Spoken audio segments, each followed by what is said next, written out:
are joining Innovate Australia on their summit called Women in Science and Innovation.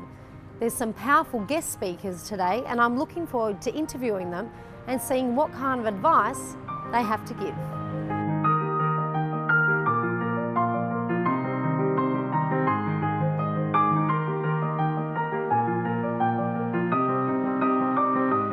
I'm here in the company of Dr. Adam Osaran, who's co-founder of Innovate Australia.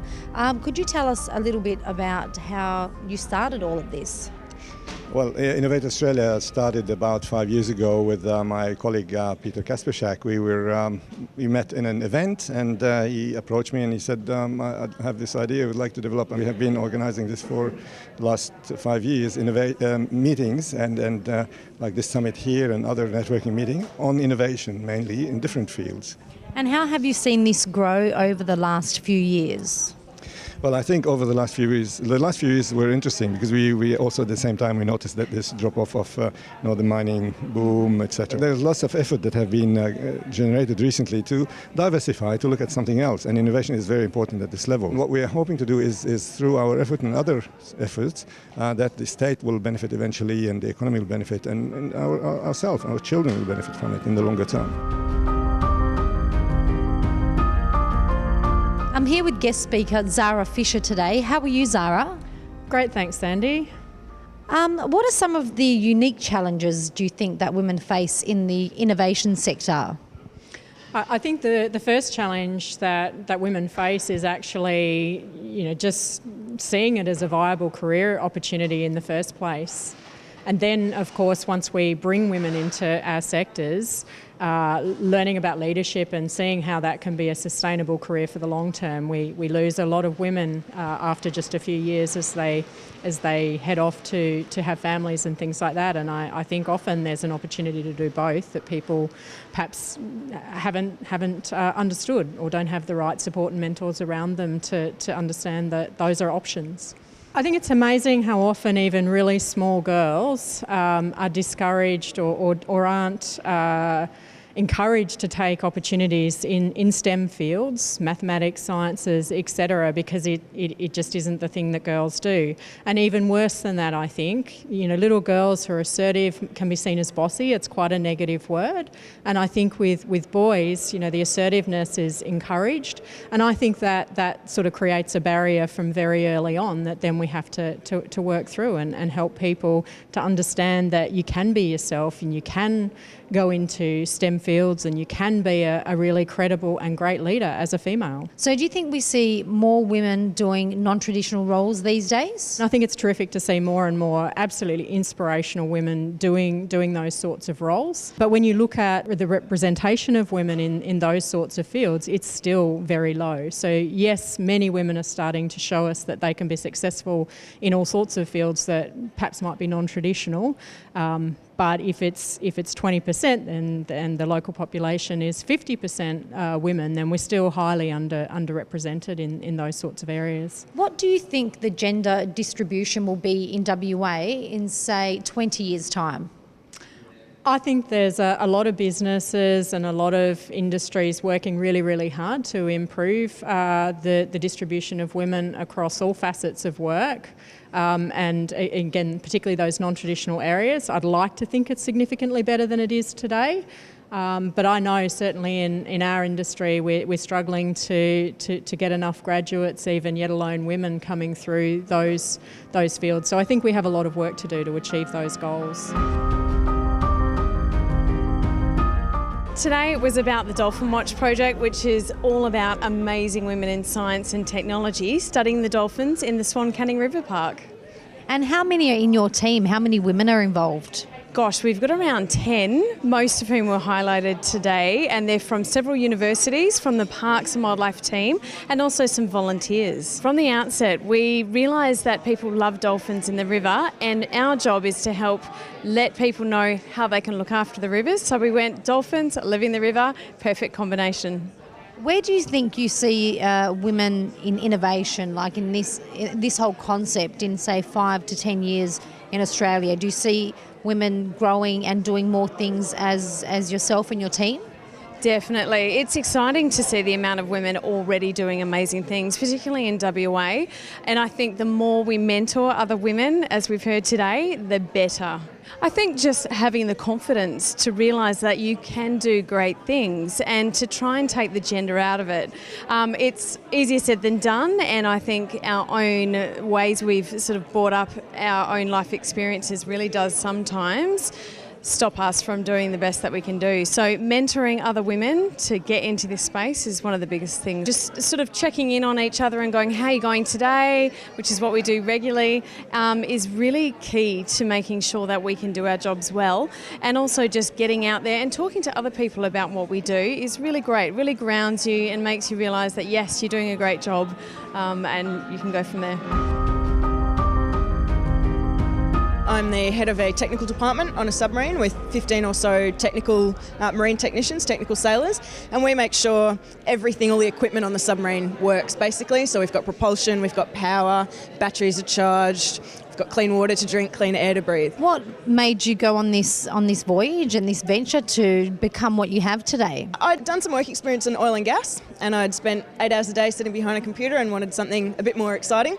And Defence Forces definitely provided that to me. Even if I am sitting behind a computer, my computer's moving around the world as we go, and I've jumped out of helicopters and learned how to drive a boat, and just very, very dynamic and very challenging, and promoted a lot of growth. The leadership and personal development, personal growth aspects of being in the Navy is a very big focus for them. Leadership training starts from day one, and I've had a whole lot of support. I've been sponsored onto leadership programs recently, being supported to come and speak at events like this and encourage STEM careers for women. So absolutely support. I wouldn't be here without the support. I'm only the second ever female marine engineer officer in submarines, and it's an incredibly exciting and challenging role.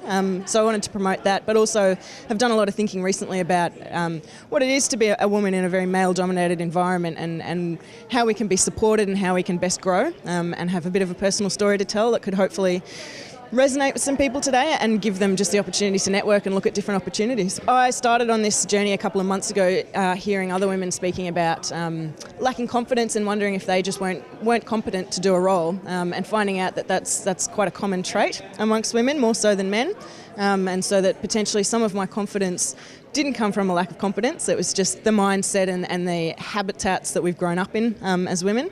And it was a very eye-opening experience for me to listen in the audience in a situation like this and see some very successful women talking about their experiences and doubts they've had and how they've built their confidence, and thought I could add my voice to that voice. The challenges women face in innovation are really quite varied, and a lot of them are subtle. We see often structural challenges within industry and within sectors that prohibit women from entering innovative businesses and innovative jobs. We often see role stereotyping, which is a big problem for women. There's an assumption oftentimes that women are supposed to be in certain industries, and when they enter industries that may be non-traditional, like your engineering space, it is something that doesn't always sit very naturally with a lot of audiences. So I think we have a lot of cultural challenges to overcome. It goes back really into our role definition as small children. Boys are told they can play with trucks and all the cool engineering stuff, and girls should play with dolls and so on. And as a result, men have a positive view of their skills in those areas, whereas women always feel that they are either catching up or needing to catch up to the predetermined role definitions that we have. If we look at the technology industry, at the moment men outrank women 2 to 1 in terms of the number of jobs that they hold in technology careers. We are moving in a more positive direction, but there's a real concern also around the tertiary education sector, not pushing enough females through into those STEM careers, and we'll have to address that first. So Innovate Australia and Women in Technology, that I'm part of, we certainly contribute to championing the cause for women on a number of levels. Firstly, in the context of awareness raising around the issues that relate to getting women into technology and science and engineering careers, but also by providing a framework for collaboration and mentoring and coaching of women so that we can get more women into those areas and create that understanding that these are mainstream jobs that anyone can apply for, irrespective of your gender. And Daniela, do you think Australia has the political framework that encourages women innovators? That's an interesting question. We certainly see a lot of policy considerations being made around women's leadership at both state and federal government level, but I think there is definitely more that can be done. If you look at the federal cabinet, we have only a very small proportion of females in the federal cabinet. So I think a lot of the times government needs to practice what it preaches as well. In that context, yes, definitely more can be done. I think it's been absolutely inspirational speaking to Daniela today. Thank you so much for your time, and on to bigger and better things for us women in Australia.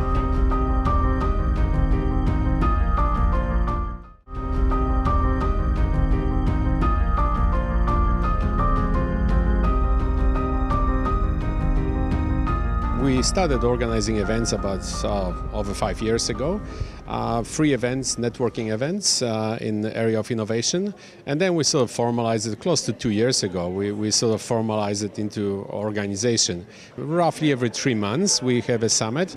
This one is Women of Science and Innovation. The previous ones were one on manufacturing, and we had one on WA 2030, so it's the future of Western Australia, and one on transport. And this is your first one about women, is that correct? Yeah, that's correct. So that's the first time we do the theme Women of Science Innovation. We just thought it was very important. You know, I'm proud father of a daughter, Patricia. You know, I'm very proud of her. So so I feel it's very important as well. And I know there is a big push right now to try to encourage women and girls to get involved in STEM, which is science, technology, engineering, and math.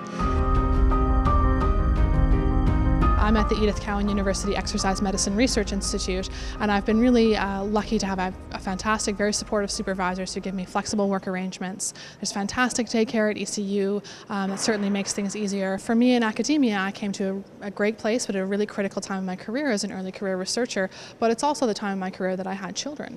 So the biggest obstacle I face at the moment is trying to be a good mom and a good scientist at the same time. So, it's being off on maternity leave and then trying to come back and get back to levels of productivity and continue researching at the cutting edge of science. I think certainly we do have support for women to be innovators, and I think there's a lot of good stuff coming down the track. There's an initiative at ECU and many other universities across Australia at the moment, the Athena Swan, and it's basically trying to get accredited to improve gender equity throughout the university and really making actual changes in the system to make it easier for women to be scientists and to be innovators. So I think we're moving in the right direction, certainly.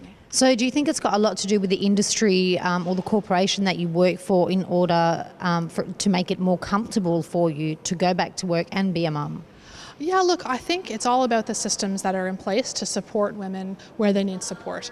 And it's not just around maternity either. I mean, I'm sure people with kids that are 10 and 12 years old, my kids are 3 and 1, that's got its own challenges. So I think it's the little day-to-day activities, so, scheduling meeting times at family-friendly times. And that's not just for women, that's for men as well. Having access to good childcare. I think there's a lot of systemic things that need to change to make it a little easier for families to have a bit of a balance between home and raising kids and being innovators at work. Do you think there's a difference between the way things are run in Canada as opposed to Australia, and how can we improve here? Oh, look, I think there's lots that Australia can learn from Canada, and probably that Canada can learn from Australia as well. I mean, one difference I think that I can think of off the top of my head is the idea of parental leave.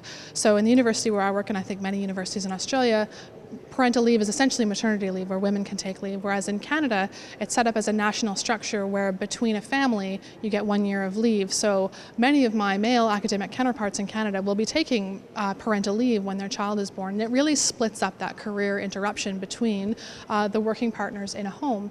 And I think that can really be one step in the right direction of making things a bit easier for families with two working parents. I'm at a point in academics right now where we have a bit of a leaky pipeline. You know, this is where we see the bit of a drop off of the female representation in the ongoing kind of higher levels of academia. And I'm really hopeful for the future that we can address that, and that my graduate students coming through will have a bit of a more equitable future ahead of them. And you know, that there is really good promise that we can make good strides and have a gender equal workforce ahead of us in Australia. Excluding medicine and health, women make up nearly 1/3 of students currently studying bachelor degrees in STEM and 2/5 of students studying PhDs.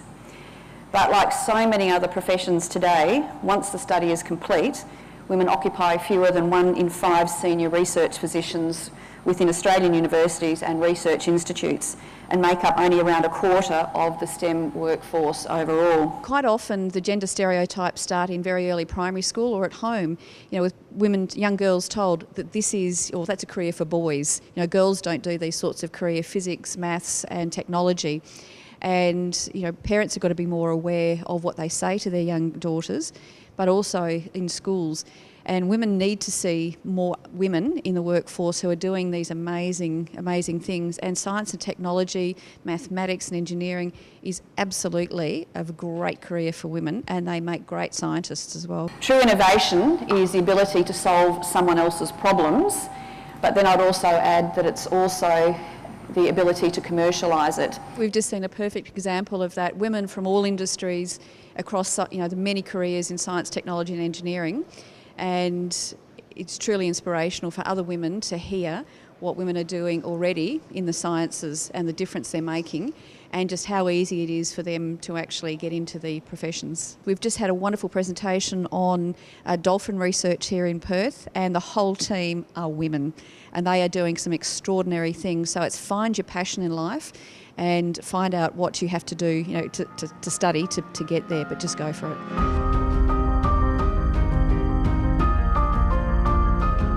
I thought it was absolutely fantastic forum. I think it's always great to hear from other women who are in very different fields, and to know that we all share similar issues. I think particularly the imposter syndrome, the fact that we as women tend to question ourselves a lot more perhaps than men do. We wait until we're 110% certain that we can achieve something before we attempt it. I think these are all really good take-home points. For whatever reason, whether it's our upbringing or, you know, women of a certain age like myself, we don't tend to feel comfortable putting ourselves forward, and I think, as Marnie said, sometimes it's quite important just to acknowledge you know, your achievements without trying to, you know, big note yourself.